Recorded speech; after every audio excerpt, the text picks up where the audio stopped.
ஓம் சாந்தி. இன்னைக்கு யோகிகளுக்கு ஒரு சோதனை, அதை பற்றி பார்ப்போம்.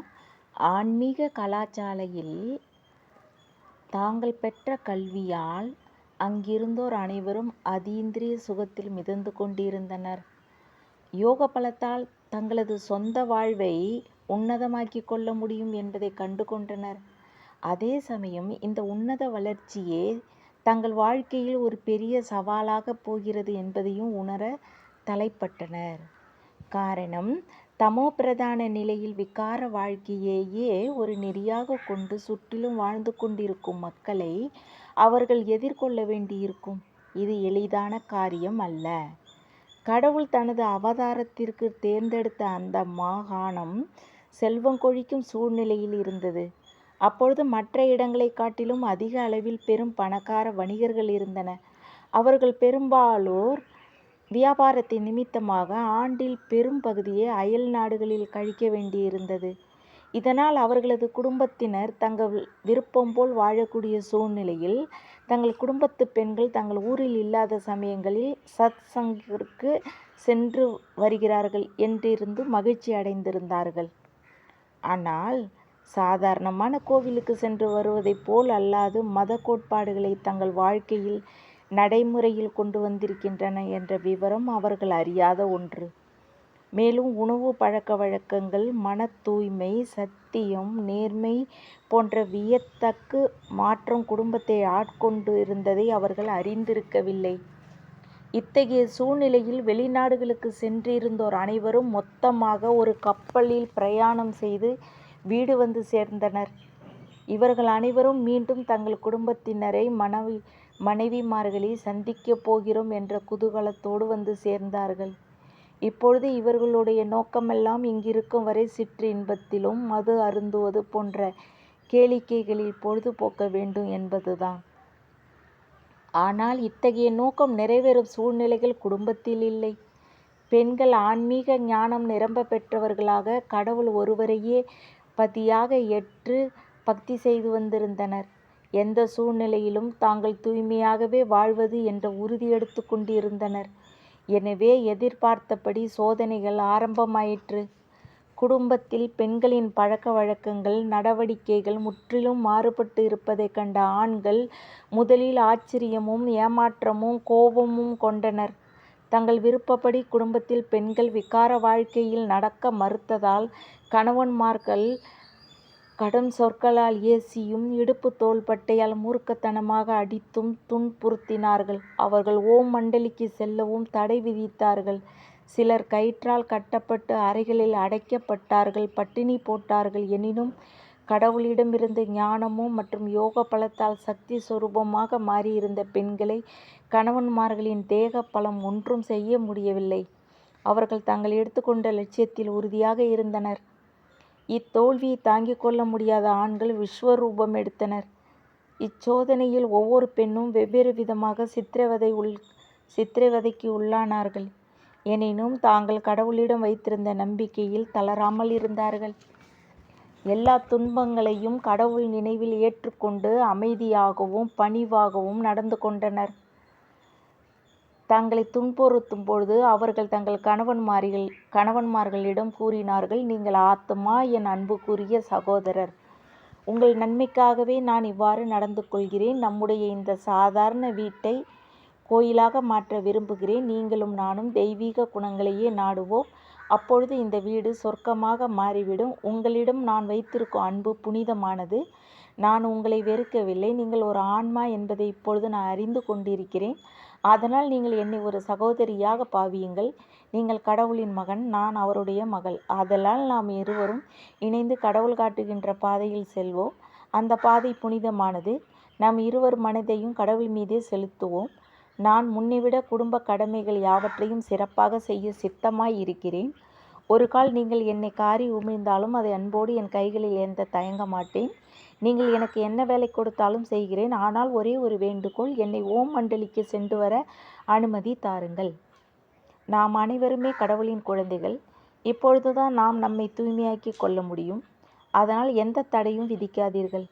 ஏனென்றால் இது கடவுளின் கட்டளை. கருணை கூர்ந்து விகார எண்ணங்களை அறவே மறந்து விடுங்கள். நம் தந்தை தூய்மையின் கடல். அவர் அசரீரி, நாமும் அப்படியாக வேண்டும். இதை தயவு செய்து உணருங்கள். இன்றைய கலியுகம் முடியும் தருணத்தில் உள்ளது. பொற்காலமான சத்தியுகம் ஸ்தாபனையாகி கொண்டு இருக்கிறது. தந்தையிடமிருந்து நீங்கள் உங்கள் பிறப்புரிமையை பெற்றுக்கொள்ளுங்கள். நான் யோகியாக தாமரை மலர் போன்று தூய்மையாக வாழ ஒத்துழைப்பு தாருங்கள். நான் உங்களிடம் மன்றாடி கேட்டுக்கொள்வதெல்லாம் இப்பிறவியில் எஞ்சியிருக்கும் நாட்களை தூய்மையாகவே கழிக்க வேண்டும் என்பதுதான். காலம் காலமாக எத்தனையோ பிறவிகளில் புலனிச்சை கொண்டே வாழ்ந்திருந்தோம். மிகுந்துள்ள இந்த ஒரே ஒரு பிறவியில் அழிவிற்கு முன் இருவரும் தூய்மையாக புனித வாழ்வு வாழ்வோம்.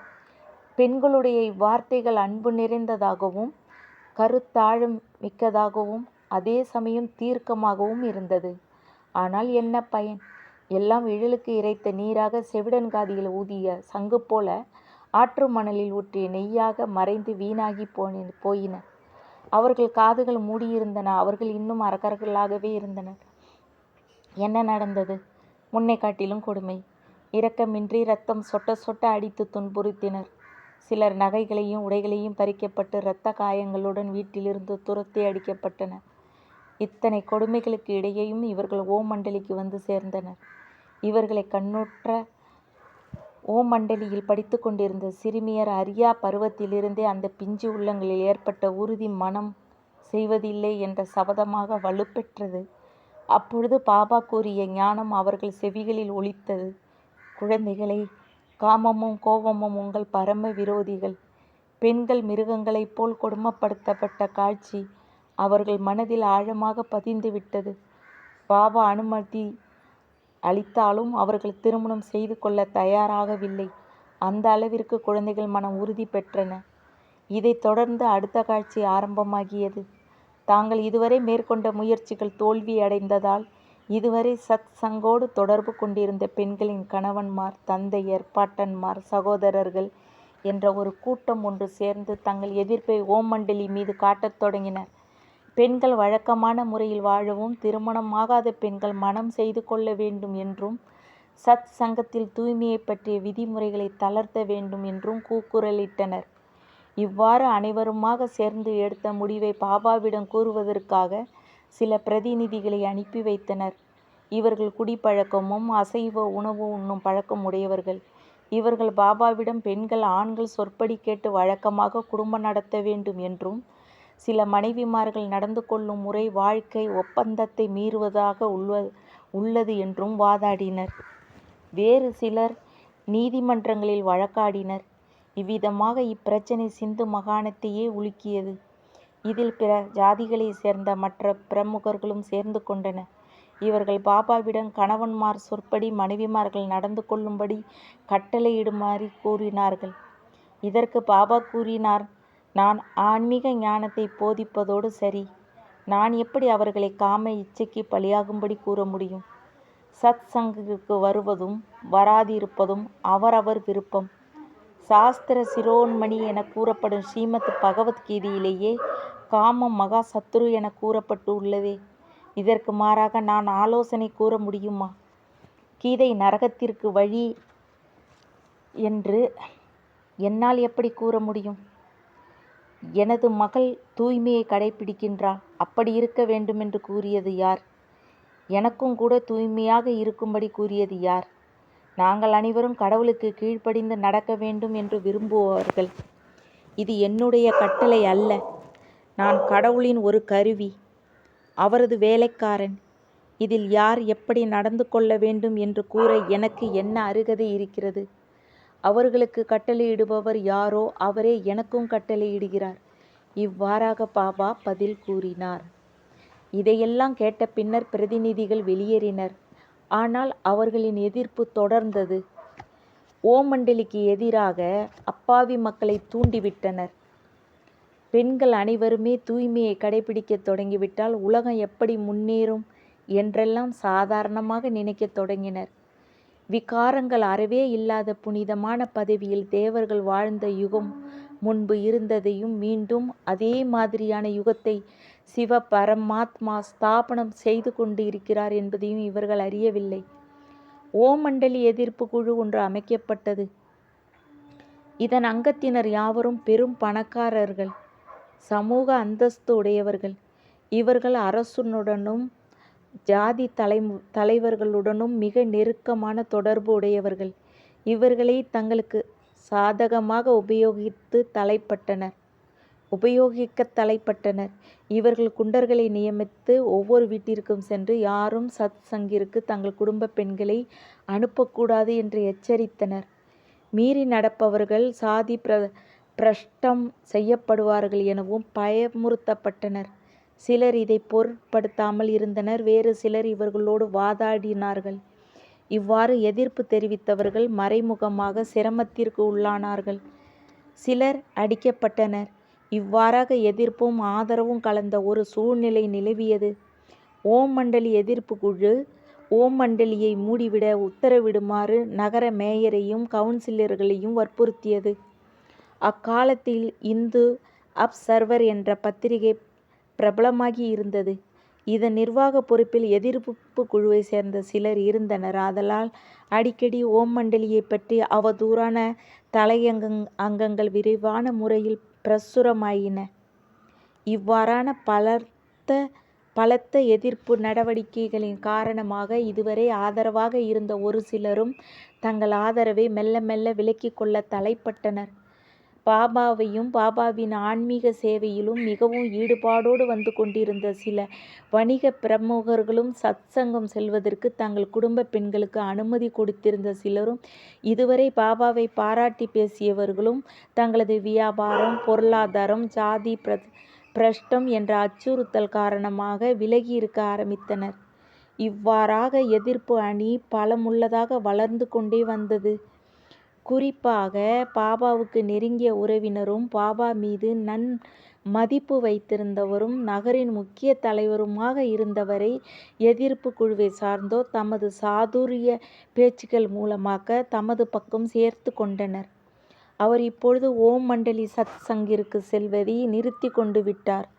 இவரது மனமாற்றத்தை புரிந்து கொண்ட எதிர்ப்பு அணியினர் சந்தர்ப்பத்தை நழுவ விடாது இவரையே எதிர்ப்பு குழுவு தலைவராக தேர்ந்தெடுத்து விட்டனர். பாபா சில நாட்களுக்கு முன்புதான் தனது அன்பளிப்பாக ஒரு கிராமபோன் ரெக்கார்டு கொடுத்திருந்தார். அதன் வரிகள் பின்வருமாறு: இறைவா, இந்த பாவ உலகினின்றும் விரைவில் என்னை அழைத்து செல். எங்கே முழு அமைதி நிலவுமோ அங்கே, எத்தனை தூரமானாலும் அங்கே அழைத்து செல். இந்த உலகில் என்னால் இனி ஒரு கணமும் இருக்க இயலாது. என்னை சுயநலமும் பேராசையும் காமமும் வெறுப்பும் தந்திரமும் ஏமாற்றும் பேர்வழிகளும் நிறைந்த இந்த உலகை விட்டு தேவதைகள் உலாவரும் பொன்னுலகிற்கு அழைத்து செல். இந்த கிராமபோன் ரெக்கார்டு மிகவும் இனிமையாக பாடகரால் பாடப்பட்டு இருந்தது. கடவுள் நினைவு இருக்க வேண்டும் என்பதற்காக பாபா இவருக்கு இதனை கொடுத்திருந்தார். ஆனாலும் விதி விளையாடியது. இப்பாடலை கேட்ட எதிர்ப்பு அணியினர் அப்பிரமுகரிடம் இந்த ரெக்கார்டிங் பிளாக் மேஜிக் செய்யப்பட்டு இருப்பதாகவும் மந்திரவாதியை கொண்டு இதை சோதித்து பார்க்க வேண்டும் என்றும் அதுவரை இதை தொடவே கூடாது என்றும் பயமுறுத்தினர். அப்பிரமுகரும் இவர் சொன்னவற்றை நம்பினார். மந்திரவாதியை அழைத்து வருமாறு கூறினார். மந்திரவாதியும் வந்தார். பிளேட்டை பலவிதமாக சோதனை செய்தார். சோதித்து இதில் பிளாக் மேஜிக் செய்யப்பட்டுள்ளது என்றும் நல்லவேளை நான் வரும் வரை நீங்கள் தொடாமல் இருந்தது நல்லதாயிற்று என்று கூறிய உடனேயே அங்கு இருந்தோர் அந்த பிளேட்டை கற்களால் உடைத்து சுக்கு நூறாக்கினார்கள். பின்னர் மந்திரவாதி இப்பொழுதெல்லாம் சரியாகிவிட்டது, பயமில்லை என்று கூறவே அனைவரும் திருப்தி அடைந்தனர். மூட நம்பிக்கைகள் இந்த அளவுக்கு அக்காலத்து மக்களை ஆட்டி படைத்து இருந்தது என்று சொல்லாமல் வேறு என்ன சொல்ல முடியும்? ஆனாலும் அதில் இருந்த உண்மையான மேஜிக் வல்லூறுகள் போன்ற மனிதனை அன்ன பக்ஷிகளாகவும் வெறுப்புள்ள மனிதனை அன்புடையனாகவும் மாற்றவல்ல மந்திர வரிகள் இருந்தன என்பதை அவர்களால் அறிய முடியவில்லை. மதி கலங்கிய மனிதனுக்கு மதமும் பிடிக்கிறது. அவன் என்ன செய்கிறான்? அச்சா, நல்லது. ஓம் சாந்தி. தேங்க்ஸ் பாபா.